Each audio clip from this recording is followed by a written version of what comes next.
बरतानिया के दुकानदार का अनोखे अंदाज में कश्मीर के हक में, जबकि भारत और मोदी के खिलाफ एहतजाज। दुकानदार ने अपनी दुकान से तमाम भारतीय अशिया निकालकर बाहर फेंक दी। वो तमाम भारतीय अशिया जो उस दुकानदार ने बेचने के लिए खरीदी, अपनी दुकान से बाहर निकालकर फेंक दी। और भारत और मोदी के वादे कश्मीर में मासूम कश्मीरियों पर जुल्म सितम पर अपना एहतजाज रिकॉर्ड करवाया। दुकानदार ने भारतीय अशिया बेचने से इनकार कर दिया। दुकानदार ने कहा कि मोदी, तुम कश्मीरों में मुसलमानों का कत्ल करते हो, तुम्हारे इंतहा पसंद हिंदू भारत में मुसलमानों को कत्ल करते हैं, मैं तुम्हारी अशिया का बायकॉट करता हूं। दुकानदार ने मजीद क्या कहा, आपको दिखाते हैं। Hello, Modi.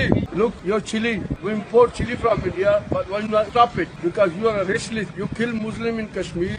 Your party worker kill Muslim in India. Now boycott. We boycott India. Throw your rubbish, that chili, everything, whatever you got, you throw in the bin. Look, that's your Indian chili. They cost me 12 pounds, but we don't bother. $100 going in a bin.